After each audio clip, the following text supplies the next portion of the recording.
Kami kelompok 12 akan membahas materi Pancasila yang berjudul Ruang Lingkup Pendidikan Pancasila. Yang pertama, pengertian Pancasila, yaitu secara etimologis. Pengertian Pancasila berasal dari bahasa Sanskerta yang terdiri dari dua kata, Panca dan Sila. Pengertian Pancasila yaitu Panca berarti 5 dan Sila berarti dasar. Sila juga diartikan sebagai aturan yang melatar belakangi perilaku seseorang atau bangsa, kelakuan atau perbuatan yang menurut adab, sopan santun, akhlak dan moral. Menurut Prof. Darji Darmodiharjo SH dalam Kaderi, pengertian Pancasila telah dikenal sejak zaman Kerajaan Majapahit pada abad Sif. Istilah Pancasila terdapat pada buku Negara Kertagama karangan Empu Prapanca dan buku Sutasoma karangan Empu Tantular. Dalam buku Sutasoma ini, pengertian Pancasila di samping mempunyai arti berbatu sendi yang 5 dari bahasa Sanskerta, dia juga mempunyai arti pelaksanaan kesusilaan yang 5. Istilah Pancasila kemudian diangkat lagi oleh Soekarno saat merumuskan dasar negara Indonesia pasca kemerdekaan. Secara terminologi, pengertian Pancasila dapat diartikan sebagai 5 prinsip dasar negara. Pasca kemerdekaan RI pada 17 Agustus 1945, keesokan harinya PPKI mengadakan sidang sebagai sarana untuk melengkapi alat-alat kelengkapan negara yang telah merdeka. Dalam sidang tersebut telah berhasil mengesahkan UUD Negara Republik Indonesia, yang selanjutnya dikenal dengan nama UUD 1945. Selanjutnya, landasan pembelajaran Pancasila sebagaimana tercantum dalam pembukaan Undang-Undang Dasar Negara Republik Indonesia, UUD NRI, tahun 1945 ditetapkan oleh PPKI pada tanggal 18 Agustus 1945 bersamaan dengan UUD NRI tahun 1945 yang diundangkan dalam Berita Republik Indonesia tahun II nomor 7.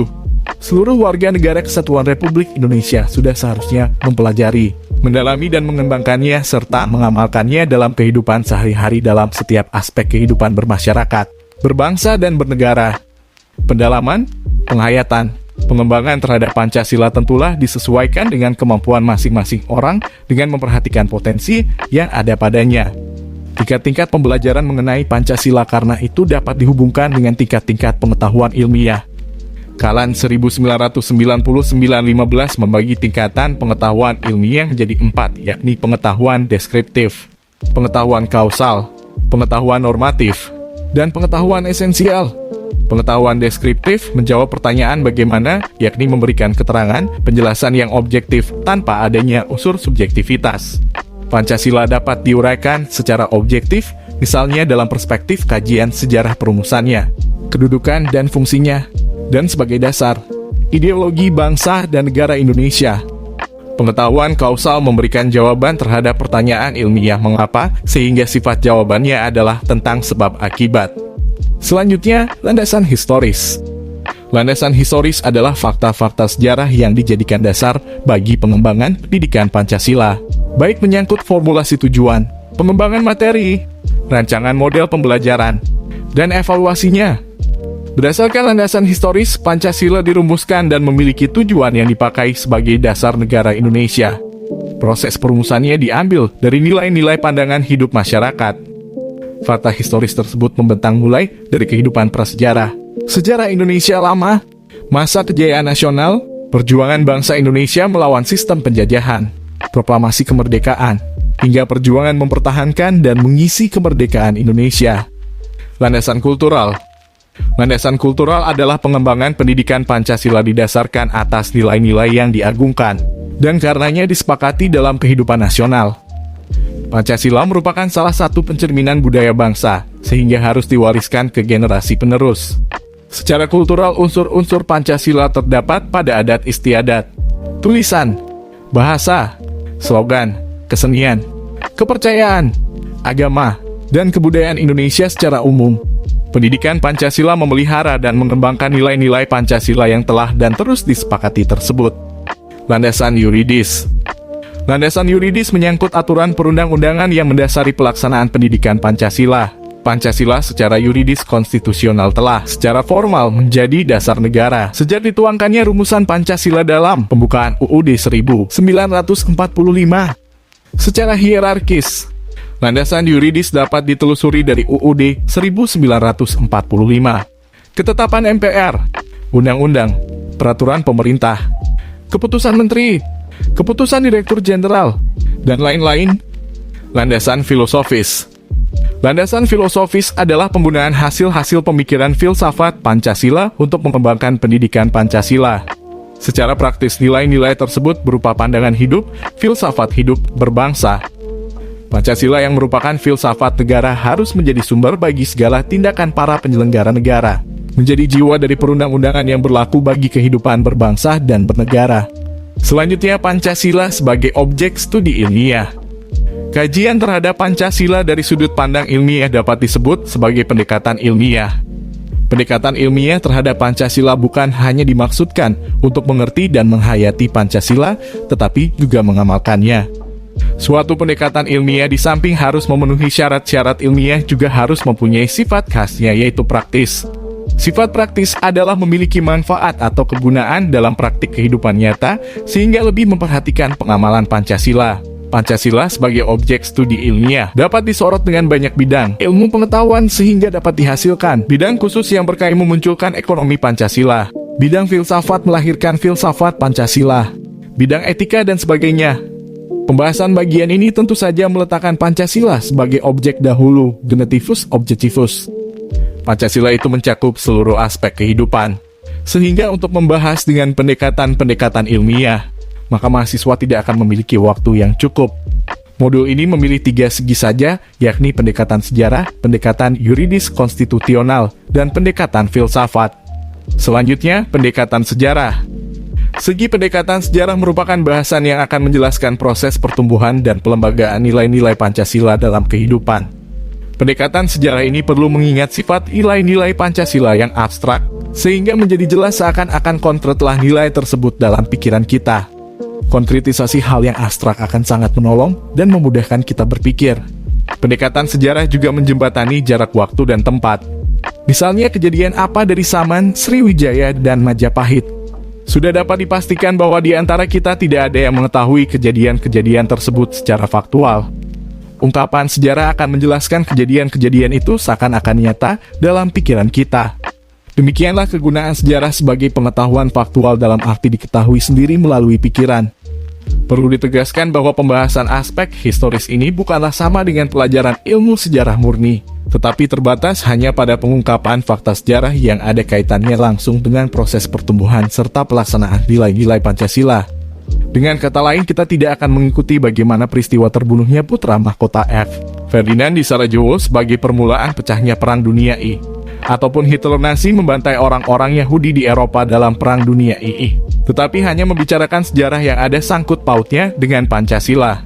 Pembahasan Pancasila dari sisi hukum dan hukum ketatanegaraan sangatlah penting artinya untuk dipelajari. Hukum mengatur kegiatan hidup kita sebagai warga masyarakat dan negara. Pancasila sebagai dasar negara merupakan sumber dari segala sumber hukum dalam kehidupan bernegara. Dengan demikian, pendekatan hukum harus dimengerti dengan baik agar dapat mengamalkan Pancasila dengan baik pula. Pendekatan hukum ini penting untuk dihayati sebab sulit bagi kita untuk bertindak atau berbuat jika tidak mengetahui dengan baik segi hukum dan hukum ketatanegaraan dari Pancasila. Pendekatan hukum penting karena peraturan perundang-undangan secara hierarkis mengalir dari nilai-nilai Pancasila. Pendekatan filosofis. Masalah pendekatan filosofis ini kita tidak perlu membicarakan seluruh ilmu filsafat yang sangat luas cakupan dan cabang-cabangnya. Penjelasan pendekatan filsafati ini sebagai pengantar ke pendekatan filsafat yang akan dideskripsikan sebagai berikut. Pengertian filsafat sebagai suatu istilah perlu ditelusuri secara etimologis. Istilah filsafat memiliki padanan kata falsafah dalam bahasa Arab, dalam kosakata bahasa Inggris filosofi. Tinjauan penggunaannya dalam bahasa Yunani terdapat 2 pengertian tetapi secara semantis memiliki makna yang sama.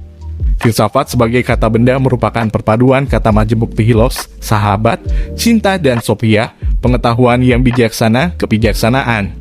Filsafat sebagai kata kerja merupakan paduan dari philein, mencintai, dan sophos, hikmah, kebijaksanaan. Filsafat dari pengertiannya sebagai kata kerja adalah cinta kepada pengetahuan yang bijaksana sehingga mengusahakannya. Kalan 1996-3 menjelaskan bahwa istilah filsafat pada mulanya merupakan suatu istilah yang secara umum dipergunakan untuk menunjukkan suatu usaha menuju kepada keutamaan mental. The pursuit of mental excellence. Istilah filsafat dalam perjalanan sejarah yang panjang, sebagai ilmu berguna bagi sikap kritis dan analitis, sehingga lingkup pengertian filsafat semakin berkembang dan bermacam-macam. Beberapa pendapat ada yang menggunakan pengertian filsafat sebagai pandangan hidup, sebagai suatu kebijaksanaan yang rasional, sekelompok teori dan sistem pemikiran, sebagai proses kritis dan sistematis dari pengetahuan manusia, dan sebagai usaha memperoleh pandangan yang menyeluruh. Masing-masing penggunaan istilah filsafat tersebut memiliki ciri-ciri berpikir yang tertentu. Pancasila sebagai pengetahuan ilmiah. Pengetahuan ilmiah dapat disebut juga dengan istilah ilmu. Ilmu menurut De Liang-Gi 1990-1815 merupakan serangkaian kegiatan manusia dengan pikirannya dan menggunakan berbagai tata cara sehingga menghasilkan sekumpulan pengetahuan yang teratur mengenai gejala-gejala alami, kemasyarakatan, dan perorangan untuk tujuan mencapai kebenaran, memperoleh pemahaman, dan memberikan penjelasan atau melakukan penerapan. Pengertian ilmu dapat dijelaskan dengan 3 segi, yakni kegiatan, tata cara, dan pengetahuan yang teratur sebagai hasil kegiatan. Pengetahuan dikatakan ilmiah jika memenuhi syarat-syarat ilmiah, yakni berobjek, bermetode, bersistem, dan bersifat universal. Pancasila memenuhi keempat syarat tersebut, sehingga Pancasila merupakan pengetahuan yang ilmiah. Pertama, Pancasila yang dipelajari harus mempunyai objek, yakni objek material dan formal. Objek material Pancasila yaitu tata cara hidup manusia Indonesia yang sudah menjadi kebiasaan atau sudah membudaya di kehidupan bangsa Indonesia. Rumusan Pancasila, isi arti dan pelaksanaannya sebagai objek formalnya, sehingga yang dibahas adalah persesuaian antara rumusan dan isi arti Pancasila dengan tata cara hidup bangsa Indonesia. Tata cara hidup yang sebagai objek ini harus sudah menjadi kebiasaan sebagai ciri khas bangsa Indonesia, atau dengan kata lain, sudah membudaya dan bukan pola hidup kebetulan saja. Ciri khas bangsa Indonesia sebagai objek material ini merupakan ciri pembeda, yaitu yang dapat membedakan antara bangsa Indonesia dengan bangsa lain sebagai sesama manusia dalam pola hidup bermasyarakat dan berbangsa. Kedua, dalam mempelajari Pancasila juga ada metodenya. Metode yang sering digunakan dalam penelitian Pancasila menurut Notonegoro disebut analitiko-sintetik, yaitu dengan cara menguraikan rumusan-rumusan yang ada untuk dibuktikan kebenarannya dalam kehidupan sehari-hari. Setiap fakta dari penelitian ini digabungkan untuk dirumuskan kesimpulannya secara umum dan dipakai sebagai pedoman hidup. Ketiga, pembahasan Pancasila secara ilmiah harus merupakan suatu kesatuan dan keutuhan. Bahkan Pancasila itu sendiri dalam dirinya sendiri adalah kesatuan dan keutuhan majemuk tunggal, yaitu kelima sila Pancasila itu baik rumusannya dan isi arti sila-silanya tidak dapat dipisahkan dan dicerai-beraikan. Pembahasan Pancasila secara ilmiah dengan sendirinya merupakan objek kajian ilmiah yang bersifat koheren, runtut, tanpa adanya suatu pertentangan di dalam sila-silanya, kontradiksi interminis, sehingga sila-sila Pancasila itu merupakan kesatuan yang sistemik. Keempat, bersifat universal berarti kesesuaian hidup yang dicapai dan rumusan sila Pancasila haruslah bersifat umum, yakni tidak terbatas oleh ruang dan waktu, di mana dan kapan saja tetap berlaku. Jika dipersoalkan apakah Pancasila itu bersifat universal atau tidak, misalnya sila persatuan Indonesia, karena jelas ada keindonesiaannya, demikian juga keadilan sosial bagi seluruh rakyat Indonesia. Apakah ini universal? Notonegoro membuat uraian yang dapat dirangkum, bahwa sifat universalnya terletak pada istilah inti atau pokok masing-masing sila, berturut-turut sila pertama, kedua, ketiga, keempat, dan kelima. Itulah materi yang telah kami bahas. Kami akhiri, sekian terima kasih.